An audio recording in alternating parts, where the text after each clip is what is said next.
How's it going, Critter Family? I hope you all are doing well. Today we're looking at a video by Joel Beckman, talking about how to walk your distracted, wandering dog, those are his words, learning to manage the pulling, sniffing, peeing, and insanity.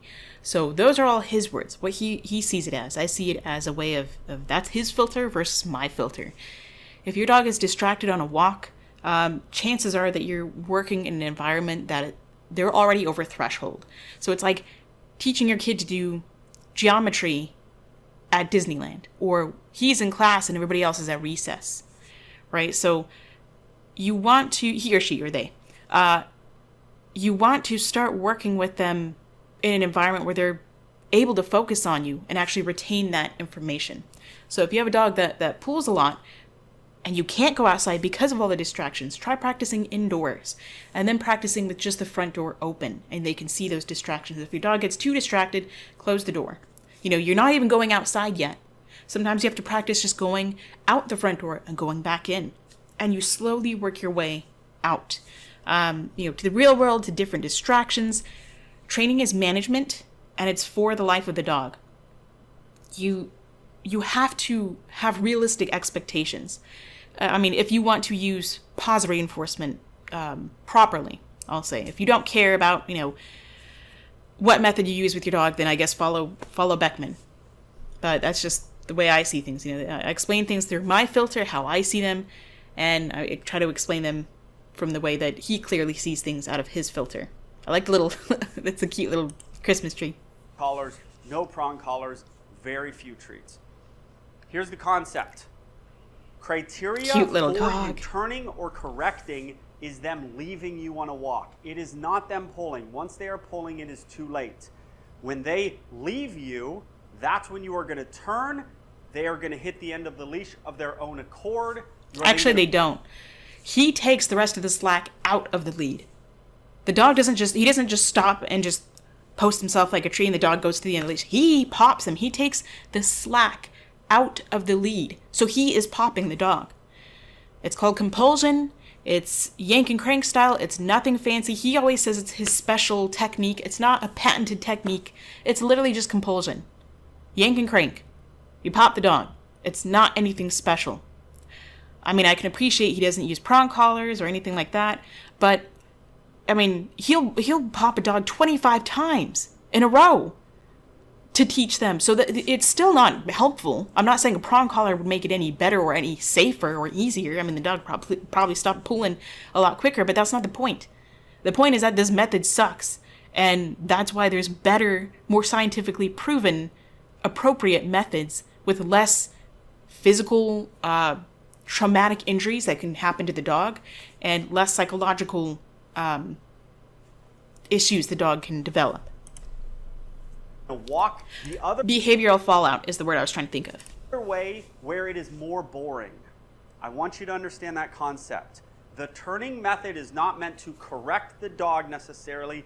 It is meant for them, once they leave you, they are now at the boring part. A walk is a But that's the whole point, is you are correcting them. This is his filter. I don't care what you say. The dog doesn't care what you say, what you're trying to do, what you're trying to accomplish, that you love them, that you're trying to save them. But, you need to give them a painful shot in the muscle or whatever, The dog doesn't care what you say. They care what you do. So to the dog, it's clearly a correction. Because when I do this behavior, I get corrected, so I'm going to stop doing this behavior. When I'm doing this behavior, I don't get corrected, so I'm going to keep doing this. You can't say you just can't say that you're not correcting the dog. Otherwise, if the dog was roaming and never got to the end of their leash, say they're on a bungee so they don't pop themselves and they feel that tension, and you're just standing there until they come to you, that wouldn't be a correction. You could kind of maybe say it is, but if the dog can't get to where they want to go, but they're just standing there bored so they come back to you, there you go. That would be not a correction, at least in my mind. very difficult thing for a dog. Even if they were there 2 hours before or 2 days before out in the front of your yard, it's all new. It's absolutely very stimulating. Your dog does not have the most exciting life in the history of the world. That absolutely big world is difficult to deal with. And that is why if we respect our dog, they deserve minimal stimulation. You know, remember, animals are a privilege, not a right. You're not entitled to quick, easy training just because you're busy, because you want to, because you have money, because you're whatever. I don't care who you are or what you do for a living or who you know or how busy your life is. If you really can't take the time it takes to train your animal humanely, then you shouldn't have an animal. There's many other options. It doesn't mean they're going to die. That's just nonsense. You know, you can try rehoming. You can take them to a foster home. You can take them to a no-kill shelter. And there's a million different ways to remedy that type of situation. This dog, if he doesn't stop pulling, he's at no risk of being put down for that. That's just ridiculous. The reason why animals get put down in shelters is because they don't have room for them. It's just overpopulation. But anyway, that's a whole different soapbox. I don't know how I got on that. I'm kind of all over the place today. But if you're taking your dog outside, please let them have designated sniff times. Or go for a sniff walk. It's called a sniffari, some people say. Take your dog out in the yard and just let them sniff. So long as they're not, learning other bad behaviors, such as barking at people, chasing squirrels and such. Just take them out and let them just sniff a spot, or at least once on your walk. If they find a sniff, let them sniff it as long as they want to. I mean, you could put a limit to it, like, okay, we're going to stand here for 5 minutes if you're sniffing, and then we can move on. But that is your dog's world. It's like us with our phones. It's like if we are in our bedrooms all day long, or a closet, and we have no mental stimulation otherwise. What would we do? People can stay in their rooms forever as long as they have food and an internet connection. Dogs don't even have that. To do it on this 6-foot leash and be generally right next to you, it's a hard thing. So, and that's the thing too, is that, I know I've already paused like a million times. If you want to see the original, please go check it out first, and then you can come check out this. When I hear him say things, I have a whole lot. This is what training is understanding, or that's what his channel is about, is really going into depth of understanding how animals work and how I see animals and how I work with them. A walk, loose leash is not your dog staying by your side 24/7. That is healing. Loose leash used to mean that your dog could be anywhere with, around you within the 6-foot leash without pulling you or tripping you down. That's how I've always seen it. But no, people always have to make it now. Loose leash means heel. And heel means stare at me constantly and move when I move. And you have to read my mind. And it's just ridiculous. It's just over-controlling. Gotta start it in your house. Start it with my doorway method. I'm going to fling that door open. If this guy leaves, he's going to get a slight correction of which he's not going to get a slight correction. He's going to get a very harsh correction at the end of his leash because you're going to take the slack out. Himself, we're then going to turn back. He's not correcting himself. You're correcting him. This isn't my house. You're going to turn back into your boring house, and you'll do it 5 times until the dog understands. If you have to do any kind of correction more than twice, stop using that correction method. At least that's what I was taught when I was in school for dog training. It's doing the same thing over and over and expecting different results is just insanity. And so that's the only insanity here, actually. He's spot on that his whole method is just insane. That doorway is not to be flown through. Okay, this is Jet, 3-year-old dog, intact. Got here 10 minutes ago for the board and train. Lovely. Can I do a sit? Sure, sit. This method of the doorway... See, he still does the luring with the hand. Why do you think that is? Because it's easier to lure, but there's no treat. If the dog really needs sit, then you could say sit without the hand lure. The most misunderstood method I have, and I love it. Why do you love that that it's confusing to people? That's just stupid. There's no special method. He lies to the dog. He tricks the dog so he can correct them. It's for his own ego, his own power, his own control. He is going to open the door, tell the dog, okay, and the dog is going to learn that okay doesn't mean anything. It's going to be very confusing. And then eventually he says, okay. So much, and 60% of the people don't understand it. I'd say 95% don't understand it. Flying away from me on a leash is never a thing that is reinforced. What would the reinforcement be? Duh. You following them. They flew out, they pulled you out the door, and you followed them. I do not care about a sit, stay, and then a release if they fly. Everyone goes, oh yeah, my dog's great at that. He does a sit, stay, and he'll wait forever. Great. And then when you release him, what does he do? And they go, why shouldn't he be excited to go? What did you really do? You didn't do anything. You trained to sit, stay at a door. That's terrific. Which is an terrific. easy thing to do because It's not an easy thing to do. Clearly not for the you. enforcement of being released out the door is so high you can train to sit, stay all day. It's the release that they can't pull. The same thinking Why not? of flying out this door is the same thinking of your dog walking down the street and flying at another dog. I want to get... You know, I get that point. But that's a whole different behavior. That's not, we've been locked inside for however many hours and now I get to go outside and be a dog. Here to out the door or from a walk to the dog. So you fix leash reactivity with the door. This is not going to fix leash Getting reactivity. out that door is almost as stimulating as getting to that dog. It's the same thinking. So you're But it's not going to correcting translate. the same sort of pathway. Watch how heavy his hands are, how much he corrects, just jerking him and pulling the dog around and all this. He has very loud hands. I'll do a sit, stay, because all you guys do it. Sit, stay, and then I'm going to fake him out. Or he's going to fly out the door. Which is just bullshit. I'm going to fake him out, and that's good. No, it's not. You're untrusting. You're an idiot. You don't know what the hell you're doing. You're a charlatan. Confusing to the dog. That's exactly right. I was confusing to the dog. Exactly right. I was confusing. I think that's to the his dog. audio that's clipping. The world is not a clear place. Okay. Oh. Now, if you wanted to use this example as a situation where you have a specific release word, or your body is the release word, I get that. Okay, so a lot of people say, okay, go free. You can certainly teach that where, okay, go free, baloney, whatever. You could say anything. Where say you have a queue of car, and that's the only word that they know that they can go out and be a dog, right? Then you can say bar, war, tar, the Philippines, whatever.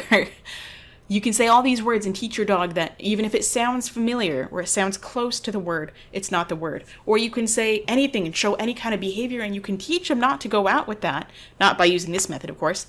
But they don't do any of that until your entire body walks through, or until you give them a certain signal with your hand, or your foot or something, right? That's one thing. But he's just doing, I'm not, if I'm teaching the dog that, I'm not trying to trick them so I can correct them. That's the fault. That's the problem with his training. Oh, he did it. You're the best boy in the world. And because he's a golden, he appreciates that. He appreciates the good boy. Adonis would say, F you, I don't care. Give me a treat. And you're darn right that he deserves it. Walk.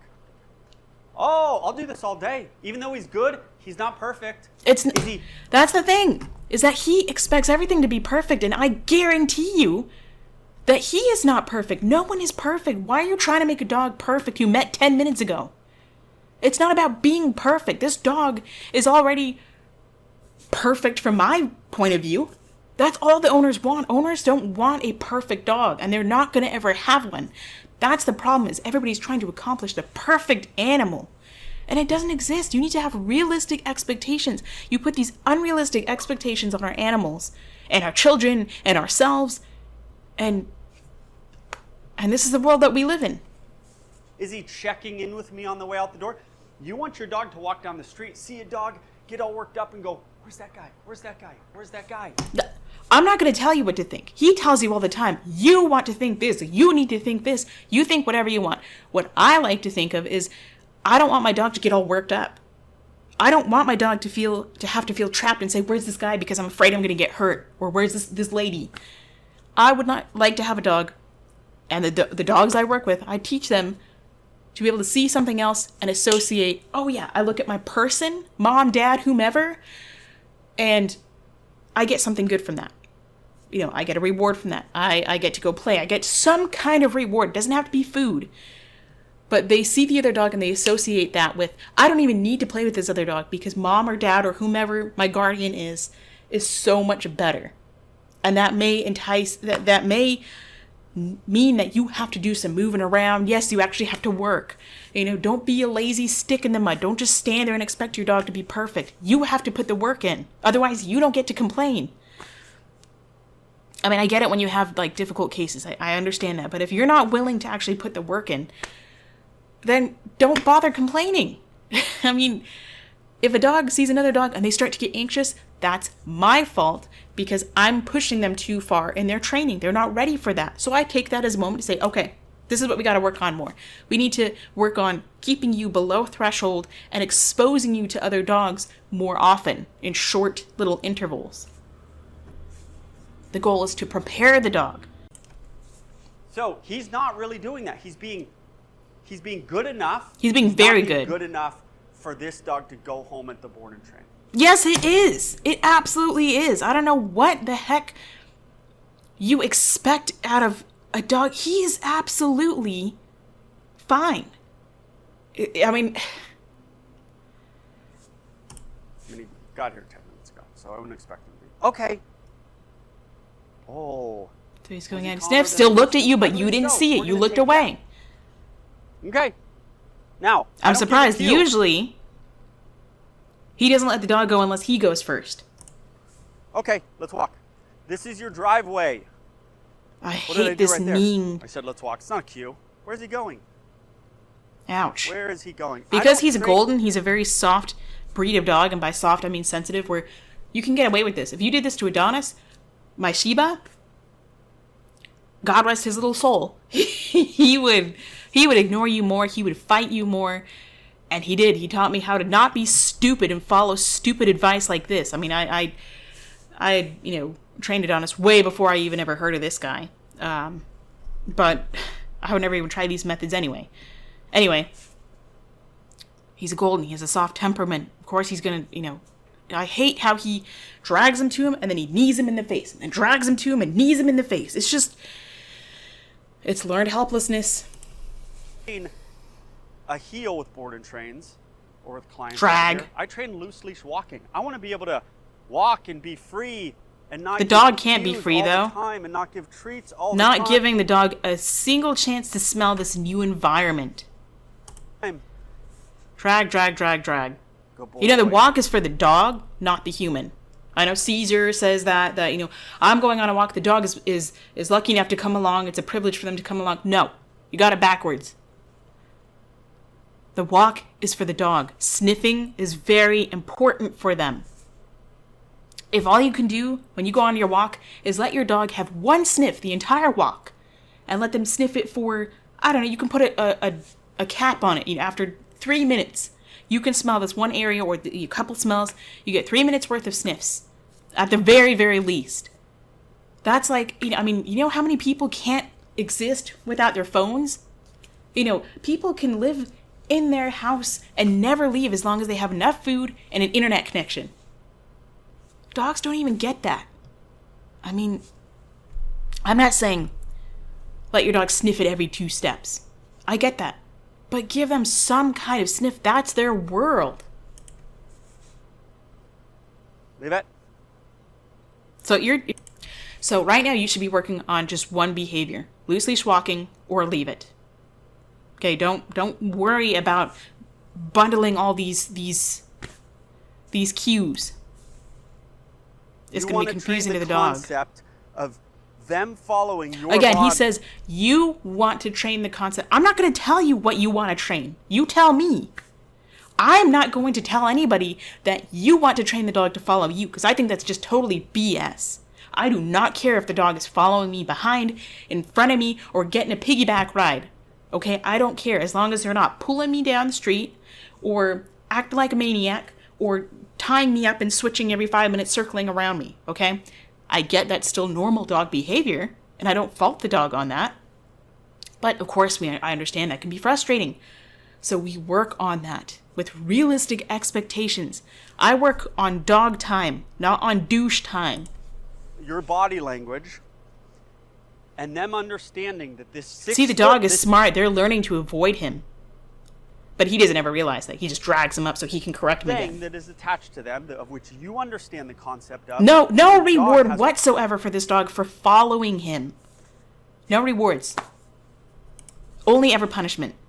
Almost no clue of the concept of.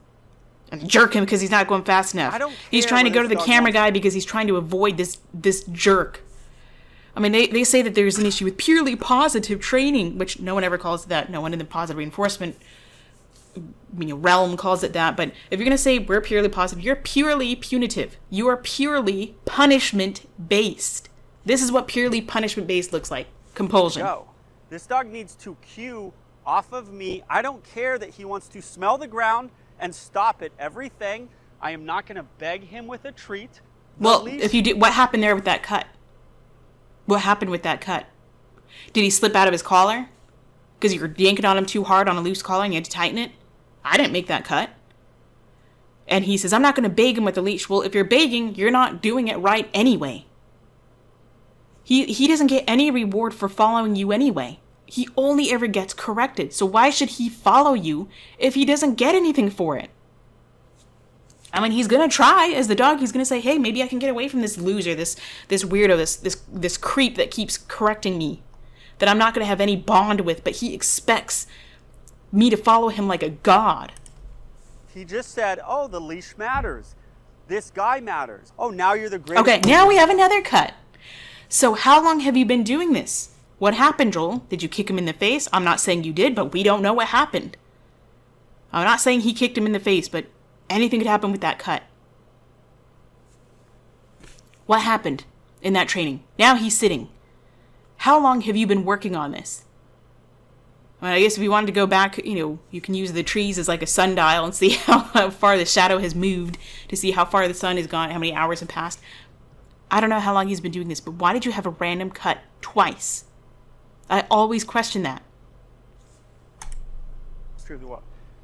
When your dog stops and smells, and it's fine. You release them to let them pee and smell. When they're good, you release them. You'll even let them walk and not pull, but let them kind of cruise around. You're the best boy. So now he's just confusing because he's telling you when to let him. When do people know when to let people decide when they want to let their dog go and sniff, and so on and so forth. I mean, I let people decide how they want to train anytime I work with them.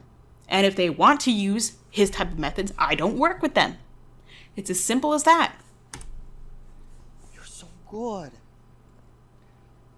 But I watch you, and you guys, the dog just stops and Dog smells, is relieving stress, shaking and off. then you just stand there forever, and you pull, and the dog doesn't come, and you just stand there. You don't need to Enough jerk of and that. pop them, though. Okay? You release them to smell. You release them to poop. Release them all day for all I care. Sure. But it's got to be to a degree. He also doesn't even give the dog a fighting chance. He doesn't even tell them, he doesn't even give them a cue and say, hey, clicky, say their name, make a kissy noise. You don't have to use the word C-O-M-E, but just say, hey, all right, let's go, this way. Come on, get their attention. Whatever. But no, he expects them, again, to just worship him like he's a god. You're on your cue. Knees the dog in the face, they give a lip lick. So this is your driveway. You should be doing a lot of turns. Then you go out on that walk. This is not going to translate to your walk. Your walk is just going to be popping and popping and pulling, unless you do the same thing a few feet out of your driveway. If you're going to do one thing, do it consistently. If you're going to be kneeing like this, you're going to have to knee your way and do all these weird fancy circles down the driveway, and then just a little bit further and a little bit further until you build up that association.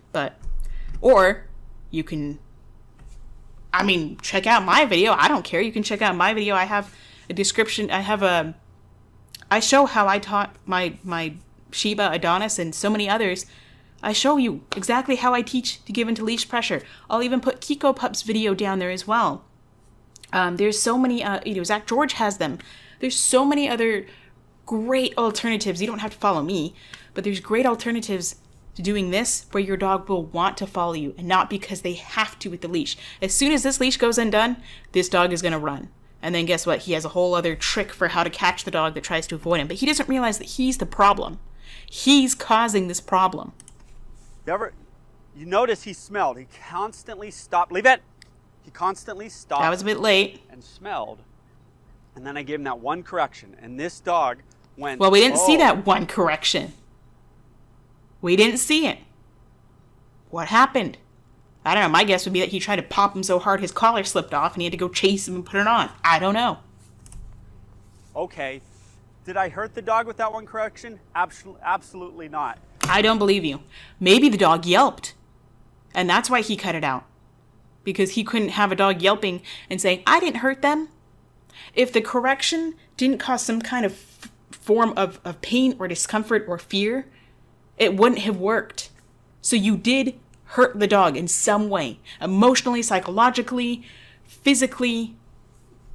And yes, dogs are sentient beings. They have emotions, they have feelings, they have the right to have consent and remove consent. For all those naysayers out there, you're just a bunch of dummies if you don't believe that. Do you guys generally give that one correction? Absolutely not. Yeah, because they don't want to abuse their animal. They don't want to harm their animal. They care about their animal. That you can't, or I don't know why you do it, to be honest with you. I don't know why you guys don't do it, but... Because they don't want to abuse their animal, dumbass. They pay you to do it, though. He's a different dog from that one thing. Yeah, he's avoiding you. Thing can be trained quickly and well. Look, and the fast way is the slow way. The slow way is the fast way. If you take the time it takes less time. This is not going to translate 7 years down the line. If this dog is 10 years old, none of this is going to matter. You're going to have to constantly keep up the threat of correction in order to keep this method going. You don't leave it. So now he has to drag him. Wow. So impressive. Again, sarcasm. I don't really care that this dog wants to smell the concrete. It matters to me zero, because eventually I'm going to not want this dog to do something else. No, I think it does matter to you because he's not looking at you like you're God, because it seems like he has a cult following. I mean, he expects every dog to just look at him and worship him and follow the ground he walks on. I mean, that's just what I see. Like, good night. To attack a dog, Well, no, okay, that's something very specific. I don't want him to attack a dog. That's not a normal thing that dogs do. If your dog is looking to attack a dog, there's a lot more we need to uncover and work on. And this is not going to help it. This is what causes dogs to have behavioral fallout that can cause them to become more aggressive and want to attack a dog. That's just a really stupid argument. Okay, so he's going to keep doing this for, I don't know how long. This is all he's working on for this, how long he's been working on it. He's just going to go back and forth, back and forth. I've gone long enough on this video. I'll be going over some more clips that he has, I believe, of this same dog, in the next couple of videos. So thanks for watching. Let me know what you thought of this video.